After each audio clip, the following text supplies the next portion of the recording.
दोस्तों नमस्कार। उम्मीद करता हूं आप सब लोग अच्छे होंगे। तो लास्ट एपिसोड में हम लोगों ने प्रोजेक्टाइल मोशन जो है उसको कंप्लीट किया था। मुझे उम्मीद है आपको समझ आया एंड आपकी अंडरस्टैंडिंग बनी।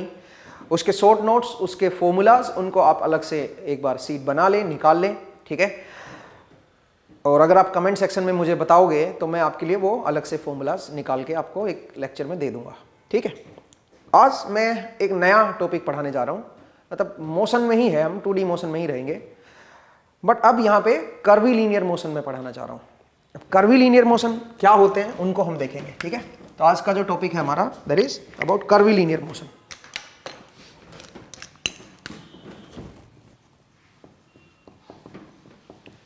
कर्वी लीनियर मोशन, अब ये किस तरह के मोशन होते हैं, नाम से ही क्लियर है, कर्वी लीनियर। इसमें मतलब कर्व बन रहा होगा इसमें, ठीक है। पार्टिकल जो है कर्व में चेंज हो रहा होगा, कर्व में अपना पाथ होगा, उसका कर्वी पाथ होगा। जैसे कि आप सोचिए आप कोई पार्क में हो, पार्क में क्या होता है, बच्चा खेल रहा है कोई, तो वो बच्चा क्या कर रहा है, वो ऐसे टेढ़ा मेढ़ा चल रहा है। इसका मतलब उसका पाथ जो है, जिस पाथ पे वो चल रहा है वो कर्वी पाथ है, उसमें कर्व बन रहे हैं।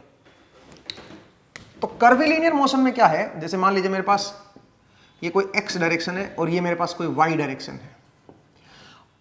एक्स वाई प्लेन है, आप ये समझ लीजिए। इस प्लेन में कोई पार्टिकल ऐसे मूव कर रहा है, तो इसका मतलब उसका कर्व बन रहा है, वो स्ट्रेट लाइन में नहीं मूव कर रहा। ऐसे पाथ को हम कर्वी लीनियर मोशन बोलते हैं। और ऑब्वियसली क्योंकि एक प्लेन में है ये मोशन, एक प्लेन में है, तो इसलिए आप इस मोशन को प्लेनर मोशन भी आप बोल सकते हो, ठीक है। तो एक तरह से आप ये समझिए कि ये मेरा प्लेनर मोशन है और कर्वी लीनियर है। एक प्लेन में है और कर्व बन रहे हैं, ऐसे कर्व टाइप मोशन है। नाउ ऐसे मोशन को समझने के लिए दो तरीके हैं हमारे पास। एक तरीका है using cylindrical coordinate system.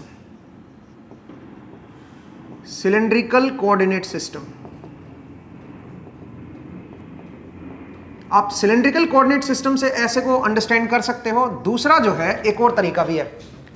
Cylindrical coordinate system मैं आपको पढ़ा चुका हूं, आपको वेक्टर्स में आपने पढ़ भी रखा होगा, तो उसका यूज अब हम यहां पे करने वाले हैं। इसका एक और तरीका भी है। अब दोनों को कौन से तरीके को कहां पे क्या लगाना है वो मैं आपको बताऊंगा। दूसरा तरीका क्या है पहले उसको समझते हैं, एंड सिलेंड्रिकल कोऑर्डिनेट सिस्टम जो है वो क्या है वो भी समझते हैं। सिलेंड्रिकल कोऑर्डिनेट सिस्टम तब हम यूज करेंगे जब कर्वी लीनियर मोशन हो बट किसी पॉइंट के अबाउट हो।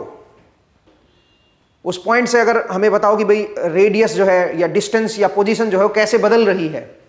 क्योंकि सिलेंड्रिकल कोऑर्डिनेट सिस्टम में क्या होता है, सिलेंड्रिकल कोऑर्डिनेट सिस्टम में अगर कोई ऐसे कोई कर्वी मोशन है तो आपको एक पॉइंट से पता होना चाहिए, एक एक्सिस से पता होना चाहिए कि वो वहां से वो डिस्टेंस जो है, जैसे आपने यहां से कोई आर पॉइंट ले लिया, ये पॉइंट मेरा सेंटर पॉइंट है, तो यहां से आर जो है वो मेरी अलग अलग टाइम पे अलग अलग है, वो बदल रही है। तो वहां पे हमने एक पॉइंट, रेफरेंस पॉइंट ले लिया, एक एक्सिस ले ली, और उस एक्सिस से आप देख रहे हो कि आर कैसे बदल रही है। तो उस केस में हम सिलेंड्रिकल कोऑर्डिनेट सिस्टम का इस्तेमाल करेंगे, वो भी हम पढ़ेंगे। इसका जो नेक्स्ट पार्ट है वो हम सिलेंड्रिकल कोऑर्डिनेट सिस्टम का इस्तेमाल करेंगे उसको स्टडी करने में। बट उस केस में हमें यह दिया होगा कि इस पॉइंट से आपको चीजों को ऑब्जर्व करना है, इस पॉइंट से कैसे चीजें बदल रही हैं, एक पर्टिकुलर पॉइंट दिया जाएगा आपको, और वहां से कैसे पोजीशन बदल रही है मेरी वो दी जाएगी आपको। आर आप उसको बोल सकते हो। बट एक और तरीका भी है। सोचिए आप क्या कर रहे हो, आपका जो मोशन है वो कर्वी लीनियर ही है, मतलब इस तरह का सोचिए कोई कर्व बन रहा है और आप यहां पे ओरिजिन नहीं लेना चाहते हो। किसी इंस्टेंट पे बॉल यहां पे है, सोचिए किसी इंस्टेंट पे बॉल यहां पे है या कहीं पे मान लो, चलो यहां पे है बॉल। तो आप क्या चाहते हो, आप चाहते हो कि जो ओरिजिन मेरा है वो बॉल पे ही हो, बॉल पे ही, जो बॉल की पोजीशन है मैं वहीं ओरिजिन लेना चाहता हूं। तो अब यहां पे अगर मैं दो डायरेक्शन को दिखाऊंगा तो यहां पे दो डायरेक्शन मुझे देखने को मिलेंगी। एक होगी इस कर्व के टेंजेंशियल डायरेक्शन और एक होगी इस कर्व के नॉर्मल डायरेक्शन। एक टेंजेंशियल डायरेक्शन होगी और एक होगी नॉर्मल डायरेक्शन। इसका मतलब अब मैं चाहे सोचिए यहां पे बॉल है, सोचिए किसी इंस्टेंट पे बॉल यहां पे है, तो यहां पे भी आप दो डायरेक्शन ले सकते हो दोस्तों। एक जिस कर्व पे बॉल चल रही है उसके टेंजेंशियल डायरेक्शन हो जाएगी, और एक क्या हो गई इसके नॉर्मल डायरेक्शन। और नॉर्मल डायरेक्शन जो होगी वो कॉनकेव साइड लेंगे हम लोग ऑलवेज। जैसे यहां पे अगर आप लोगे तो यहां पे ये मेरी टेंजेंशियल डायरेक्शन बनेगी और ये मेरी नॉर्मल डायरेक्शन बनेगी। कॉनकेव साइड लेना, जिस तरफ झुकाव हो रहा है, जिस तरफ कर्व बन रहा है, उसके सेंटर की तरफ लोगे आप, कर्व के सेंटर की तरफ लोगे। जैसे ये कर्व बन रहा है तो इसका सेंटर अंदर की तरफ होगा कहीं पे, इस कर्व का जो सेंटर लाई करेगा वो अंदर की तरफ होगा। यहां पे जो कर्व बन रहा है उसका सेंटर अंदर की तरफ होगा, तो अंदर की तरफ नॉर्मल डायरेक्शन हम लोग लेंगे और इस तरफ हम टेंजेंशियल डायरेक्शन लेंगे। अगर किसी इंस्टेंट पे बॉल यहां पे है तो यहां पे फिर आपके दो डायरेक्शन ये हो जाएंगे। इसका मतलब अब हम क्या कर रहे हैं, अब हम इसके रेस्पेक्ट में नहीं देख रहे हैं चीजों को, अब हम नॉर्मल एंड टेंजेंशियल कंपोनेंट के रेस्पेक्ट में देख रहे हैं चीजों को। दो डायरेक्शन अगेन हमारे पास हैं, अगेन हमारे पास दो डायरेक्शन है, बट वो दोनों डायरेक्शन अपने आप में बदल रही हैं टाइम के साथ, बट है वो एक दूसरे के परपेंडिकुलर। तो कर्वी लीनियर मोशन में आप नॉर्मल एंड टेंजेंशियल कंपोनेंट की हेल्प से भी चीजों को देख सकते हो। तो दूसरा मेथड क्या है, using normal and tangential component, tangential component using normal and tangential component जो है उसका भी हेल्प कर से आप कर्वी लीनियर मोशन को समझ सकते हो। अभी तक आप ये नहीं देख रहे थे, अभी तक तो आपने डायरेक्शन फिक्स कर रखी थी एक्स एंड वाई, और वो पॉइंट भी मेरा फिक्स था। अब मैं क्या कर रहा हूं, अब मैं बॉल के साथ चल रहा हूं। किसी भी कर्व पे जब बॉल चलेगी तो मैं बोलूंगा उस बॉल की दो डायरेक्शन है, मैं बॉल के ऊपर ही चढ़ के बैठा हूं। तो अगर मुझे डायरेक्शन को एक्सप्लेन करना होगा कि बॉल किधर जा रही है, तो मैं उसको दो तरीके से डिफाइन करूंगा कि टेंजेंशियल में चल रही है, टेंजेंशियल में वेलोसिटी का क्या कंपोनेंट है, और नॉर्मल की तरफ जो वेलोसिटी है वो क्या कंपोनेंट है। ऐसे एक्सेलरेशन में टेंजेंशियल कंपोनेंट मेरा एक्सेलरेशन का क्या है और नॉर्मल कंपोनेंट मेरा एक्सेलरेशन का क्या है, मैं दो कंपोनेंट ऐसे बताऊंगा। इसका मतलब मैं क्या कर रहा हूं, मैं इसके रेस्पेक्ट में नहीं देख रहा हूं, एक्स एंड वाई कंपोनेंट में नहीं देख रहा हूं, मैं हर पॉइंट पे जहां पे भी, जिस पॉइंट पे भी बॉल है उस पॉइंट पे उसका पाथ के टेंजेंशियल कंपोनेंट देखूंगा वेलोसिटी एक्सेलरेशन का, या फिर पाथ के टेंजेंशियल कंपोनेंट देख रहा हूं। मैं ये दो कंपोनेंट देख रहा हूं और इससे कर्वी लीनियर मोशन को करना थोड़ा आसान हो जाएगा हमारे लिए। स्टार्टिंग में थोड़ा सा आपको मुश्किल लगेगा, आप देखिएगा, बट धीरे धीरे आपके लिए बहुत आसान हो जाएगा ये। तो इसको समझने के लिए सबसे पहले इसको समझते हैं, बाद में इसको देखेंगे सिलेंड्रिकल, क्योंकि मैंने आपको बताया ना सिलेंड्रिकल कोऑर्डिनेट सिस्टम को तब यूज करेंगे जब ये कर्व जो बन रहे हैं किसी पॉइंट के अबाउट बन रहे हो, किसी पॉइंट के अबाउट हमें दे रखा होगा आर कैसे बदल रहा है उस पॉइंट के अबाउट, किसी एक्सिस के अबाउट ये मोशन हो रहा हो, तब हम सिलेंड्रिकल कोऑर्डिनेट का यूज करेंगे। फिलहाल ऐसा कुछ है नहीं, फिलहाल तो बस आपकी बॉल ऐसे पाथ दे रखा है, पाथ एक कर्वी पाथ है, उस कर्वी पाथ पे बॉल मूव कर रही है। तो इसका मतलब क्या करेंगे, हम बॉल के रेस्पेक्ट में ही देखेंगे फिर चीजों को, हम बॉल पे ही खड़े हो जाएंगे, हम खुद भी बॉल पे ही होंगे, तो हमारा जो मोशन होगा वो बॉल की मोशन की तरफ ही होगा, आप ये समझिए। और बॉल के मोशन को हमने दो हिस्सों में ब्रेक कर दिया, एक पाथ के टेंजेंशियल मोशन और एक पाथ के नॉर्मल मोशन। तो इस तरह से दो कंपोनेंट में अब हम चीजों को समझेंगे, और ये ज्यादा इजी है, ये ज्यादा इजी है, बट स्टार्टिंग पॉइंट थोड़ा सा मुश्किल लगेगा, बट जब ये आप समझ जाओगे फिर आपको थोड़ा सा ज्यादा इजी लगेगा। ठीक है, जरा देखिए, इसमें दो तीन पॉइंट आपको पहले समझने पड़ेंगे, और वो क्या है, एक टर्म है उसको हम बोलते हैं radius of curvature. Radius of curvature, पहले उसको जरा समझते हैं। Radius of curvature, radius of curvature. अब ये जो रेडियस ऑफ कर्वेचर है ये कहां से, इसका जो फॉर्मूला है वो तो मैं आपको अभी एक्सप्लेन नहीं करूंगा, बट मैं आपको इसका मीनिंग जरूर बता देता हूं कि इसका क्या मतलब होता है। इसका जो फॉर्मूला है वो हम बाद में डिराइव करेंगे कभी, ठीक है, अभी नहीं। जरा देखिए दोस्तों, मान लीजिए कोई पार्टिकल है जो इस तरह के कर्व में मूव कर रहा है, और इस कर्व की कोई एक्स वाई प्लेन, ये कर्व कोई एक्स वाई प्लेन में है, ठीक है, ये एक्स वाई प्लेन में है, तो ऑब्वियसली इस कर्व की कोई इक्वेशन भी होगी, इसका कोई लोकस भी होगा, इसकी वाई और एक्स में कोई रिलेशन भी होगी। जैसे कोई पैराबोला होता है, पैराबोला की अपनी वाई और एक्स में रिलेशन होती है, ऐसे इस कर्व की भी अपनी कोई रिलेशन आएगी। अगर आप इस पॉइंट पे देखें तो इस पॉइंट पे कर्व बन रहा है। अब मैं अगर पूछूं कि बताओ ये जो कर्वेचर है यहां पे, ये इसकी रेडियस क्या है, तो आपको क्या देखना होता है, आपको रेडियस ऑफ कर्वेचर के लिए क्या देखना होता है, आपको जैसे देखो, अगर यहां पे अगर मैं रेडियस ऑफ कर्वेचर देखूं तो ये कौन से सर्कल का पार्ट है, मुझे वो सर्कल जो है वो ड्रॉ करना है, ठीक है, वो सर्कल कौन से सर्कल का, ये कर्व जो है कौन से सर्कल का पार्ट है। तो ये सर्कल, इस सर्कल का देखो, यहां से लेके यहां तक इस सर्कल का पार्ट है, देखो ध्यान से, इस सर्कल के साथ कोइंसाइड कर रहा है ये कर्व। तो जो इस सर्कल की रेडियस होगी वही इस कर्व की रेडियस होगी, इसको हम रेडियस ऑफ कर्वेचर बोलेंगे। अब आप यहां पे देखो, यहां पे जो ये कर्व बन रहा है ये एक बड़े सर्कल का पार्ट होगा, एक बड़े सर्कल का पार्ट होगा। अगर मैं इसको सर्कल का हिस्सा दिखाऊं तो ये एक बड़े सर्कल का हिस्सा होगा, तो इसकी जो रेडियस होगी वो भी थोड़ी सी बढ़ जाएगी, वो इसकी रेडियस ऑफ कर्वेचर आएगी। तो मैंने आपको बताया कि रेडियस ऑफ कर्वेचर जो है वो कैसे देखी जाती है, कर्व की रेडियस देखी जाती है। रेडियस ऑफ कर्वेचर मतलब कर्व की रेडियस। तो कर्व की कैसे कोई रेडियस देखोगे आप, ये देखो जो कर्व है उसका मैक्सिमम हिस्सा कौन से सर्कल के साथ कोइंसाइड कर रहा है, कौन सी रेडियस के सर्कल के साथ कोइंसाइड कर रहा है। जैसे कोई स्ट्रेट लाइन है, अगर आप स्ट्रेट लाइन की रेडियस ऑफ कर्वेचर पूछोगे तो वो इनफाइनाइट आएगी। आप बोलोगे क्यों? क्योंकि सोचिए, अगर स्ट्रेट लाइन को सर्कल का हिस्सा दिखाओगे तो सर्कल की रेडियस क्या होनी चाहिए? फिर जितना बड़ा सर्कल होगा, जितना छोटा सर्कल होगा, और सर्कल को अगर आप बढ़ाते चले जाओगे, जितना बड़ा सर्कल होगा, जितना मतलब बड़ी रेडियस का सर्कल होगा, उतना इसका अगर थोड़ा सा हिस्सा देखोगे तो आपको स्ट्रेट नजर आएगा। हालांकि ये एग्जैक्टली स्ट्रेट नहीं है। अब जरा सोचिए, कोई स्ट्रेट लाइन है और पूरी रीजन में ही स्ट्रेट लाइन है, तो आप बताओ अगर इसको मैं सर्कल का हिस्सा दिखाऊं तो वो सर्कल मुझे क्या लेना होगा जिसके ऊपर ये कोइंसिडेंट हो जाए। ये जो लाइन है ये, तो ऑब्वियसली वो जो सर्कल बनेगा वो इनफाइनाइट रेडियस का बनेगा, क्योंकि अगर मैं इनफाइनाइट रेडियस का सर्कल लगाऊंगा तो वो आपको उसकी जो एक साइड नजर आएगी, आपको वो स्ट्रेट लाइन ही नजर आएगी, क्योंकि उसकी रेडियस इनफाइनाइट है। जितनी रेडियस बढ़ाते चले जाओगे उतना ये आपको फ्लैट नजर आना शुरू हो जाएगा, उतना आपको ये फ्लैट नजर आना स्टार्ट हो जाएगा। इसका मतलब अगर कोई स्ट्रेट पाथ है उसका रेडियस ऑफ कर्वेचर कितना होता है? इनफाइनाइट। ठीक है। और अगर कोई कर्वी पाथ है तो मैंने आपको बताया कि रेडियस ऑफ कर्वेचर का क्या मतलब है। कोई आप ऐसा सर्कल ढूंढो जो उस कर्व के साथ कोइंसिडेंट हो और उस सर्कल की रेडियस निकाल लो भाई, जो मैक्सिमम रीजन में उस कर्व के साथ कोइंसिडेंट है, मैक्सिमम रीजन में उस कर्व को टच कर रहा है। आप ये समझो, देसी भाषा में अगर मैं समझाऊं तो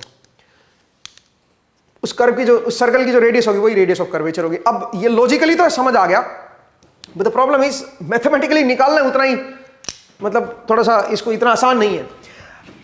मतलब आसान है बट मैं फिलहाल यहां पे नहीं करवा रहा हूं उस चीज को, आपको बस मैं डायरेक्ट बता रहा हूं कि कैसे हम रेडियस ऑफ कर्वेचर निकालते हैं। रेडियस ऑफ कर्वेचर हम कैसे निकालते हैं वो मैं आपको बता देता हूं। तो देखिए, अगर मान लीजिए कोई इस तरह का कर्व है, कोई XY प्लेन है और इस XY प्लेन में कोई पार्टिकल मेरा मूव कर रहा है, सोचिए, और वो कुछ कर्व बना रहा है, तो ऑब्वियसली आपकी कोई कर्व की रिलेशन होगी y is equal to F X. कोई रिलेशन बनेगी भाई, कर्व की इक्वेशन बनेगी ना इसकी, x और y में, ये पाथ की इक्वेशन आ जाएगी। तो अब मैं रेडियस ऑफ कर्वेचर कैसे निकालूंगा, उसको मैं रो बोल रहा हूं दोस्तों। तो बनेगी 1 plus dy by D x का स्क्वायर। ठीक है, y मतलब एफ एक्स लिख लो ना, कोई भी फंक्शन ऑफ x है भाई y, तो उसका x के रेस्पेक्ट में डेरिवेटिव लिख लो, raise to the power 3/2 divide by D square Y by D X square और इसका मैग्नीट्यूड। ये तरीका होता है रेडियस ऑफ कर्वेचर निकालने का। अगर आपको पाथ की इक्वेशन पता है, y की रिलेशन पता है x की टर्म्स में, तो आप जो है इस तरह से रेडियस ऑफ कर्वेचर निकाल सकते हो। इसको आप याद रखिए भाई, ये आपको याद रखना पड़ेगा कि रेडियस ऑफ कर्वेचर जो है वो कैसे निकाला जाता है। ये मुझे भी कई बार मैं भूल जाता हूं, तो मेरे ख्याल से ठीक लिखा है मैंने। ठीक है भाई, तो ये है मेरा रेडियस ऑफ कर्वेचर। अब आप बोलोगे सर रेडियस ऑफ कर्वेचर हमारे लिए क्यों जरूरी है?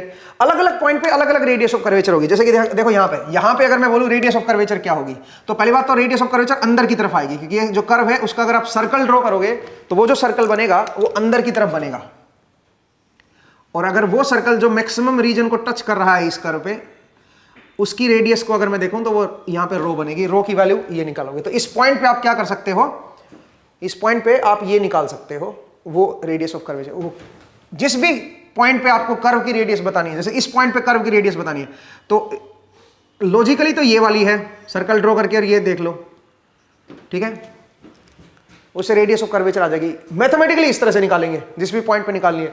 तो अगर मैं इस पॉइंट पे देखूंगा तो इस पॉइंट पे रेडियस ऑफ कर्वेचर थोड़ी बड़ी बनेगी, क्योंकि बड़ा हिस्से सर्कल का पार्ट है, ये जो है काफी बड़े सर्कल का दिखेगा, क्योंकि स्ट्रेट लाइन सा नजर आ रहा है ना। तो जितना कर्व स्ट्रेट होता चला जाता है, जितना कर्व थोड़ा कम कर्वी बनेगा, उतना उसकी रेडियस ऑफ कर्वेचर बढ़ती चली जाएगी। ठीक है, स्ट्रेट लाइन की रेडियस ऑफ कर्वेचर इनफाइनाइट बनेगी, क्योंकि स्ट्रेट लाइन की जो इक्वेशन है, जरा देखिए, कोई स्ट्रेट लाइन है, तो स्ट्रेट लाइन को अगर मैं दिखाऊं, कोई भी स्ट्रेट लाइन है, तो इसमें y की वैल्यू कांस्टेंट हो जाएगी, y is equal to k naught. तो यहां से dy बाई डी एक्स क्या बनेगा, ये x है ये y है मान लीजिए मेरा, ठीक है, तो y is equal to k naught हो गया भाई यहाँ पे। तो dy बाई डी एक्स क्या बनेगा दोस्तों बताइए, dy बाई डी एक्स जो बनेगा मेरे पास वो बनेगा 0, तो डबल डेरिवेटिव भी 0 आ जाएगा, तो यहाँ पे भी 0 पुट कर दो, यहाँ पे भी 0 पुट कर दो, तो रो की वैल्यू इनफाइनाइट आ जाएगी, रेडियस ऑफ कर्वेचर इनफाइनाइट हो जाएगा।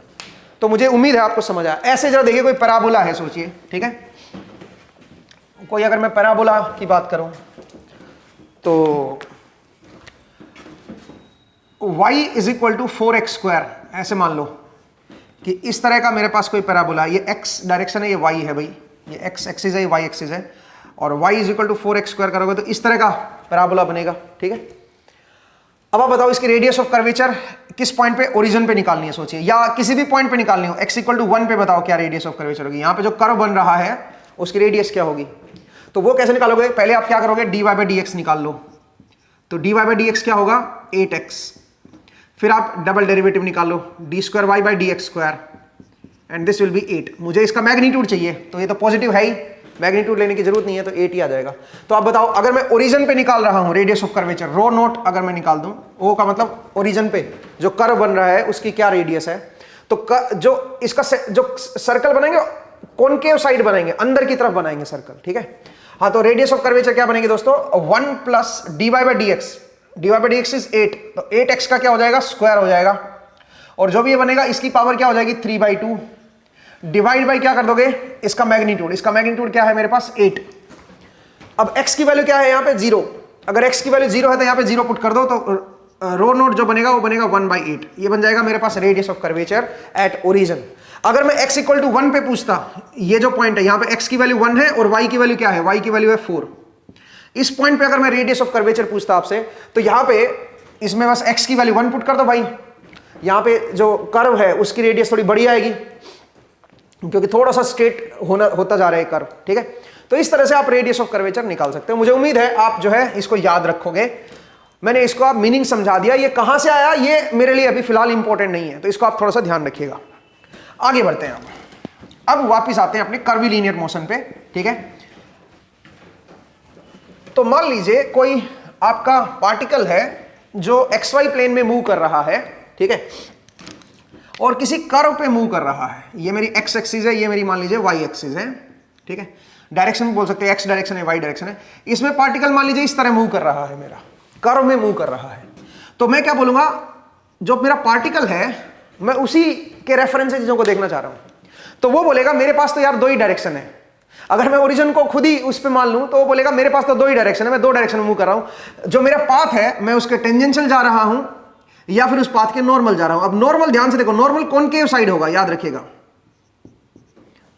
सिमिलरली अगर वो पार्टिकल यहां पे होता तो यहां पे फिर 2 डायरेक्शन क्या होती, यहां पे जो 2 डायरेक्शन आएंगी, अगर पार्टिकल यहां पे है तो यहां पे भी अगेन 2 डायरेक्शन बोलेंगे। अगर मैं इसी जगह पे उसी के रेफरेंस से देखूं वो किधर मूव कर रहा है, तो वो अपना जो कोऑर्डिनेट डिफाइन करेगा वो बोलेगा एक मेरा टेंजेंशियल है भाई, इस कर्व के टेंजेंशियल हो गया, और एक क्या हो गया नॉर्मल। नॉर्मल अब यहां पे अंदर की तरफ होगा क्योंकि कॉनकेव साइड अब अंदर की तरफ है। अगर पार्टिकल यहां पे है, तो यहां पे अगर मैं बोलूं कि भाई बताओ क्या होगा, तो ये पार्टिकल की जो 2 डायरेक्शन आएंगी, अगर मैं पार्टिकल के ऊपर ही खड़ा हूं, पार्टिकल से ही पूछ रहा हूं, सोचिए, तो पार्टिकल बोलेगा यार मेरी मोशन जो है 2 डायरेक्शन में, एक है टेंजेंशियल डायरेक्शन और एक है मेरी नॉर्मल डायरेक्शन। अब नॉर्मल डायरेक्शन कर्व की तरफ होगी, जिधर ये कर्व बन रहा है उस कॉनकेव साइड होगी, ठीक है। स्ट्रेट लाइन में आप नहीं बता सकते हो, स्ट्रेट लाइन में नॉर्मल डायरेक्शन किधर भी ले सकते हो, ठीक है। मुझे उम्मीद है आपको ये समझ आया कि कैसे आप जो है 2 डायरेक्शंस को देखोगे। अब अगला सवाल ये उठता है कि अगर मैं डेरिवेटिव लूं वेलोसिटी का, वेलोसिटी ऑलवेज क्या होगी बताओ जरा। मैंने आपको क्या बताया, जो भी पाथ होता है, अगर कोई पार्टिकल उस पाथ पे ट्रेवल कर रहा है तो वेलोसिटी ऑलवेज पाथ के टेंजेंशियल होगी, रिजल्टेंट वेलोसिटी। जैसे आप प्रोजेक्टाइल मोशन को ही देखो, अगर प्रोजेक्टाइल मोशन है आपका, ये x एक्सिस है, ये y एक्सिस है, और आपने यहां से बॉल को थ्रो किया है, बॉल ऐसे गई है, किसी भी इंस्टेंट पे अगर आप देखोगे तो यहां पे भी आप 2 डायरेक्शन डिफाइन कर सकते हो। एक कौन सी डायरेक्शन है, एक टेंजेंशियल डायरेक्शन है इस कर्व के, और एक इसके नॉर्मल डायरेक्शन है। यहां पे अगर आप देखोगे तो यहां पे 2 डायरेक्शन बनेगी। अगर बॉल से पूछोगे तो, अगर बॉल से पूछोगे भाई तुम किधर मूव कर रही हो, तो बॉल बोलेगी मुझे XY से कोई लेना देना नहीं है, मैं तो पाथ के ऊपर इस पाथ पे चल रही हूं, तो इस पाथ के टेंजेंशियल यहां पे मूव कर रही हूं, मेरा नॉर्मल कंपोनेंट यहां पे वेलोसिटी का 0 होगा। हालांकि अगर डायरेक्शन कोई बोले तो ये मेरी नॉर्मल डायरेक्शन बनेगी और ये मेरी टेंजेंशियल डायरेक्शन बनेगी, और इस पॉइंट पे बॉल की जो वेलोसिटी होगी वो टेंजेंशियल होगी, इस तरफ होगी। बल्कि हर पॉइंट पे जो वेलोसिटी होगी वो टेंजेंशियल ही होगी, याद रखिए। वेलोसिटी जो होती है वो ऑलवेज कर्व के, जिस कर्व पे वो चल रहा है, जो लोकस है उसका पाथ जो है, पाथ के टेंजेंशियल होती है ऑलवेज। वेलोसिटी, ठीक है, ये ध्यान रखिएगा। यहां पे भी जो वेलोसिटी आएगी वो टेंजेंशियल बनेगी, ठीक है, पाथ के टेंजेंशियल रहेगी ऑलवेज। तो अगर मैं आपसे बोलूं कि वेलोसिटी बताओ, अगर बॉल के रेफरेंस से अगर मैं देखूं कर्वीलिनियर पाथ पे, तो मैं बोल सकता हूं बॉल की जो वेलोसिटी है कुछ vt होगी टी कैप की तरफ। vt जो है वो कांस्टेंट भी हो सकती है, vt वेरिएबल भी हो सकती है, ठीक है, वो कोई फर्क नहीं पड़ता, बट वो होगी हमेशा टेंजेंशियल डायरेक्शन में। अगर आप पाथ बॉल के रेफरेंस से देख रहे हो तो, अगर आप पाथ पे दो कंपोनेंट के हिसाब से देख रहे हो, टेंजेंशियल एंड नॉर्मल के हिसाब से देख रहे हो तो ये मेरी वेलोसिटी आएगी। अब सवाल ये उठता है एक्सेलेरेशन कैसे लिखें फिर आपको, कर्वीलिनियर मोशन में एक्सेलेरेशन को कैसे लिखा जाएगा। तो एक्सेलेरेशन क्या होती है, एक्सेलेरेशन होती है भाई dv/dt। इसका डेरिवेटिव लेना पड़ेगा अपने को, तभी तो एक्सेलेरेशन आएगी। अब सवाल यहां पे ये उठता है कि ये भी टाइम के साथ वेरिएबल हो सकता है, और टेंजेंशियल डायरेक्शन जो है कर्व पे, तो वो तो टाइम के साथ बदलती है। अगर आप टेंजेंशियल डायरेक्शन को देखोगे तो टेंजेंशियल डायरेक्शन यहां पे इधर है, यहां पे उधर है, और यहां पे क्या पता इधर होगी, तो टेंजेंशियल डायरेक्शन भी तो टाइम के साथ बदल रही है, क्योंकि बॉल की लोकेशन बदल रही है ना। अगर बॉल की लोकेशन बदल रही है तो उसकी टेंजेंशियल डायरेक्शन भी बदल रही है। हालांकि बॉल को नहीं पता चल रहा, बॉल तो कह रहा है भाई मैं तो पाथ के टेंजेंशियल हूं, बॉल को कोई लेना देना नहीं, बट उसकी जो टेंजेंशियल डायरेक्शन है वो हम जानते हैं कि वो बदल रही है टाइम के साथ, वो चेंज हो रही है टाइम के साथ। तो अगर मैं इसका डेरिवेटिव लूंगा दोस्तों, तो डेरिवेटिव लेंगे तो एक बनेगा dvt/dt, जो ये मैग्नीट्यूड है वो टाइम के साथ कैसे बदल रहा है टी कैप, प्लस एक क्या होगा vt मेरा बाहर आ जाएगा, और जो टेंजेंशियल डायरेक्शन है वो कैसे टाइम के साथ बदल रही है, क्योंकि डेरिवेटिव लोगे तो दो फंक्शन हो गए ना, ये भी टाइम का फंक्शन है, ये भी टाइम का फंक्शन है। तो डेरिवेटिव में इसका भी डेरिवेटिव लेना पड़ेगा और इसका भी डेरिवेटिव लेना पड़ेगा टी कैप का। तो अगर मैं यहां से एक्सेलेरेशन देखूं तो एक्सेलेरेशन के दो कंपोनेंट आएंगे दोस्तों, एक तो ये आ जाएगा, इसको मैं ए टेंजेंशियल बोल रहा हूं क्योंकि ये टी कैप की तरफ है।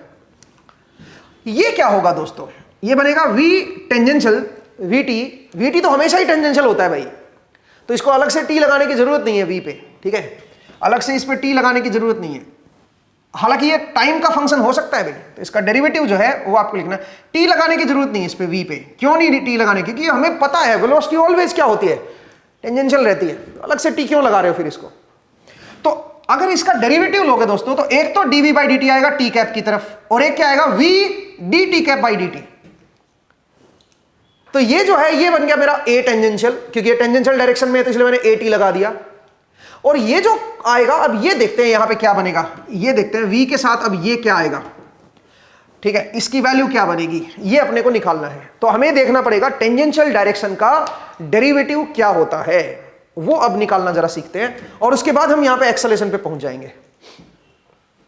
टेंजेंशियल डायरेक्शन का डेरिवेटिव क्या होता है, अब इसीलिए मैं कह रहा था कि शुरुआत में थोड़ा सा आपको ये मुश्किल लगेगा, बट एक बार जब समझ आ जाएगा ना, उसके बाद देखना एकदम मक्खन की तरह चलेगा। और बहुत सारे ऐसे मोशन होंगे, इवन प्रोजेक्टाइल मोशन, इसमें भी आप बहुत कुछ नई चीजों को सीखोगे फिर आप, ठीक है, क्योंकि ये भी एक कर्वीलिनियर मोशन है। सवाल ये उठता है कि टेंजेंशियल डायरेक्शन का डेरिवेटिव क्या होगा। यहां पर डायरेक्शन का डेरिवेटिव है, या तो आप इसको याद रखें, रट्टा मार लें, या फिर आप इसको समझिए। जरा देखिए कैसे समझेंगे। मान लीजिए कोई ऐसा कर्व है, ठीक है, इस पॉइंट पे हो आप, इस पॉइंट पे ये मेरी क्या डायरेक्शन होगी, टेंजेंशियल डायरेक्शन होगी टी कैप, ठीक है, और इसकी जो रेडियस ऑफ कर्वेचर है, इस जिस कर्व पे आप मूव कर रहे हो वो मान लीजिए मेरी रो है, रो मेरी रेडियस ऑफ कर्वेचर है। जो सर्कल का हिस्सा है ये, जिस सर्कल का, उस सर्कल का जो सेंटर है वो यहां पे लाई कर रहा है, और उसकी रेडियस जो है वो रो है। अब आप सुनिए, आप अगले मोमेंट पे कहां पहुंच गए, सोचिए, आप अगले मोमेंट पे यहां पे पहुंच गए, हल्का सा डी थीटा आप चले हो, ये उसी कर्व का पार्ट है, ये उसी सर्कल का पार्ट है, और आपने क्या किया हो, आप बिल्कुल स्मॉल एंगल मूव किए हो dt टाइम में, डी थीटा, और आप कहां पे चले गए। अब आपकी जो डायरेक्शन है वो ये हो गई है, इसके टेंजेंशियल, ये बन गई है T cap prime, T prime cap बोल दो इसको, टी फॉर टेंजेंशियल है भाई। तो dt टाइम के अंदर, dt टाइम के अंदर आप यहां से यहां पे आ गए हो। अपने को देखना है इन दोनों के बीच का डिफरेंस। तो एक काम करता हूं, ये भी वेक्टर है, ये भी वेक्टर है, और इसकी लेंथ 1 है, क्योंकि यूनिट वेक्टर है, और इसकी लेंथ भी 1 है। ये मेरा फाइनल वेक्टर है, ये मेरा इनिशियल है। तो मुझे देखना है कि टी कैप में चेंज कितना हुआ, इस टी कैप डायरेक्शन जो है ना मेरे पास, जो टेंजेंशियल डायरेक्शन है उसमें कितना बदलाव आया dt टाइम के अंदर। dt मेरा क्या है, स्मॉल टाइम, स्मॉल टाइम। आप बेहतर ये होता कि इस टाइम को डेल्टा टी लिखते, इस थीटा को डेल्टा थीटा लिख लो, और इसको डेल्टा टी लिख लो। डेल्टा टी क्या है, मेरा स्मॉल टाइम। तो डेल्टा टी टाइम में मुझे देखना है ये जो टी कैप की डायरेक्शन है ये कितना बदल गई।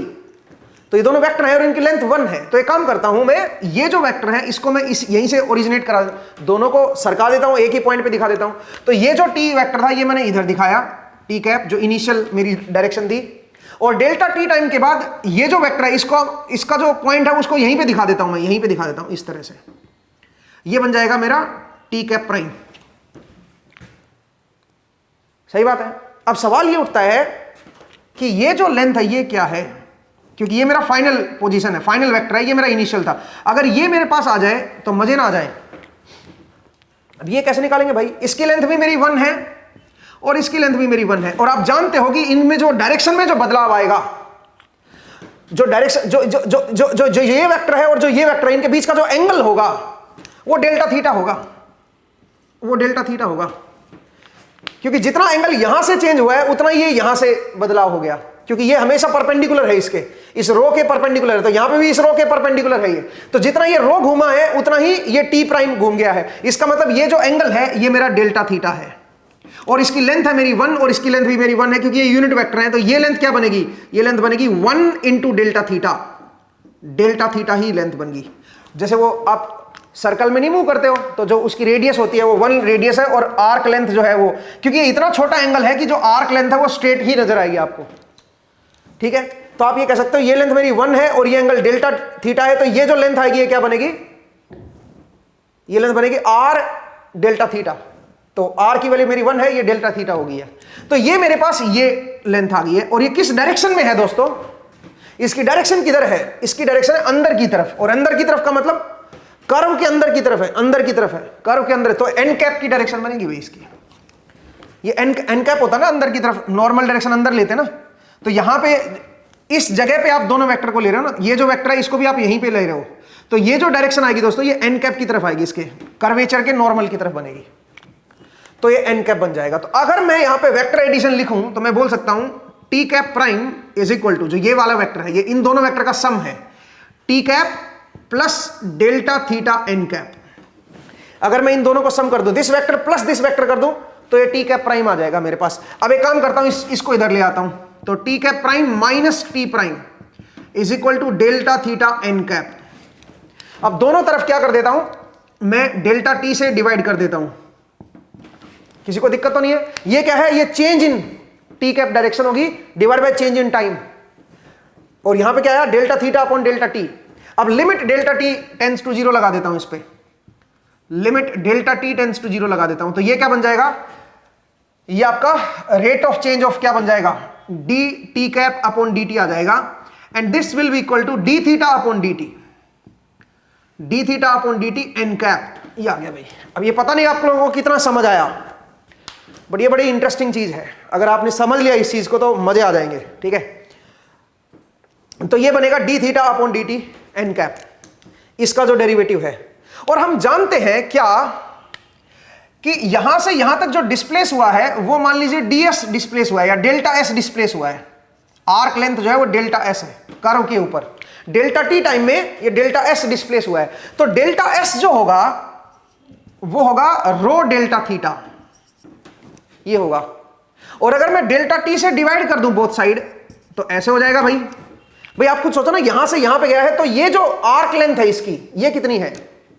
ये आर्क लेंथ होगी डेल्टा s, और डेल्टा s क्या होता है? जो रेडियस होती है वो इनटू डेल्टा थीटा, तो delta s equal to rho delta theta. और बोथ साइड अगर डेल्टा t से डिवाइड कर दूंगा तो डेल्टा t है, क्योंकि डेल्टा t टाइम में यहां से यहां पे गया कर्व पे। तो आप बताओ, अब delta t limit delta t tends to 0 लगाओगे, डेल्टा t टेंड्स टू 0 लगाओगे तो ये क्या बन जाएगा? ये बन जाएगा ds by D T is equal to, ये क्या बन जाएगा? Rho D theta upon D T. तो यहां से D theta upon D T की वैल्यू आ गई मेरे पास। क्या आ गई बताओ जरा? यहां से D theta upon D T की वैल्यू क्या आई है दोस्तों? वो आई है 1 by rho ds upon D T. और ds अपॉन डी टी क्या है? किस रेट से कर्व की लेंथ चेंज हो रही है? तो ये तो टेंजेंशियल वेलोसिटी आ गई भाई। कर्व के ऊपर s कैसे बदल रहा है? कर्व के ऊपर, तो ये तो वेलोसिटी को रिप्रेजेंट कर रहा है। कौन सी वेलोसिटी को? टेंजेंशियल वेलोसिटी को। तो v अपॉन रो आ गया ये। तो इसका मतलब इसकी वैल्यू जो आएगी वो बनेगी v अपॉन रो। v क्या है? टेंजेंशियल वेलोसिटी, याद रखिएगा।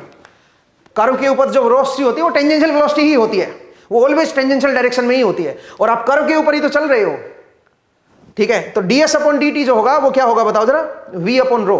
तो इसका मतलब यहां पे इसकी जो जगह है, इसकी जगह पे ये लिख दूं मैं, और इसकी जगह पे क्या लिख देता हूं, इसकी जगह पे v अपॉन रो लिख देता हूं। इसका मतलब मैं ये कह सकता हूं क्या कि d T cap upon D T की जो वैल्यू आएगी दोस्तों, that will be equal to v upon rho n cap, ये आ जाएगा v upon rho n cap. तो अगर मैं यहां पे रखूंगा इसको, तो a जो मेरे पास आएगा, एक्सेलेरेशन जो आएगा, that will B a tangential t cap plus, और a टेंजेंशियल क्या है, dv बाई dt, प्लस क्या होगा v इंटू, इसकी जगह पे क्या आएगा दोस्तों, इसकी जगह पे आएगा v बाई रो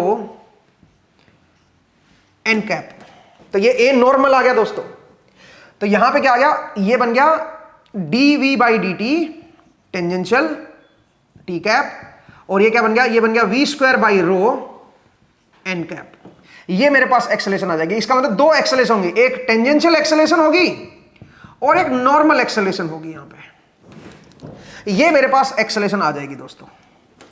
जब भी आप कर्वी लीनियर मोशन में मूव करते हो तो पार्टिकल की वेलोसिटी ऑलवेज टेंजेंशियल होगी, उसमें तो कुछ सोचना ही नहीं है, वेलोसिटी ऑलवेज टेंजेंशियल होगी। बट जो एक्सेलेरेशन होगी उसके दो कंपोनेंट आएंगे, एक टेंजेंशियल कंपोनेंट आएगा और एक क्या आएगा, नॉर्मल कंपोनेंट आएगा। एक टेंजेंशियल कंपोनेंट आएगा और एक आपका नॉर्मल कंपोनेंट आएगा। ठीक है, आप बोलोगे सर ये दो कंपोनेंट क्यों आए, जरा ध्यान से देखिए। ये जो नॉर्मल कंपोनेंट है ये डायरेक्शन में बदलाव की वजह से आया है, और जो टेंजेंशियल कंपोनेंट आया है एक्सेलेरेशन का, ये मैग्नीट्यूड में बदलाव की वजह से आया है। अगर कोई कर्वी पाथ ऐसे होता, कोई कर्वी पाथ सर्कल में होता जिसकी वेलोसिटी मेरी, जिसकी स्पीड मेरी कांस्टेंट होती, सोचिए स्पीड अगर मैं फिक्स कर देता और वो पार्टिकल ऐसे मूव कर रहा है फिक्स स्पीड से, तो ये वाला कंपोनेंट तो जीरो हो जाता है एक्सेलेरेशन का। एक्सेलेरेशन कभी टेंजेंशियल नहीं आती इसकी, ठीक है, बट ये वाला कंपोनेंट जीरो नहीं होता। क्यों?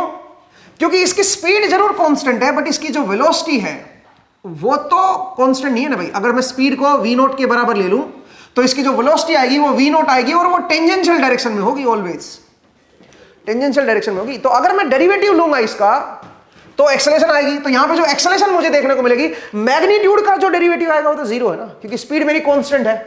अगर स्पीड मेरी कांस्टेंट है तो मैग्नीट्यूड का डेरिवेटिव तो मेरा जीरो आ जाएगा। ये वाला कंपोनेंट तो आएगा ही नहीं। केवल कौन सा कंपोनेंट आएगा, डायरेक्शन की वजह से आएगा, क्योंकि डायरेक्शन बदल रही है।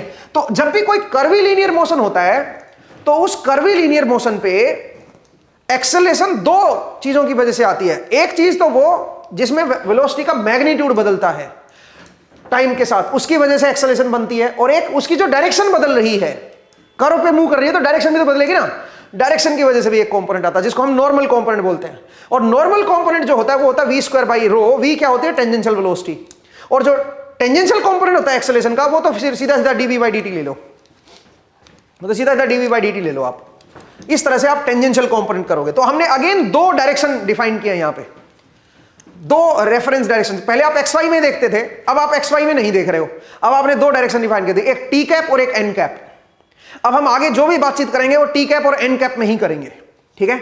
और उस तरह से फिर हम एक्सेलेरेशन एंड वेलोसिटी है जो उसको हम रिलेट करेंगे, देखेंगे कि एक्सेलेरेशन कांस्टेंट है कि नहीं है, किस डायरेक्शन में कांस्टेंट है। अगर कांस्टेंट एक्सेलेरेशन है तो उस डायरेक्शन में वही फॉर्मूले फिर से लग जाएंगे।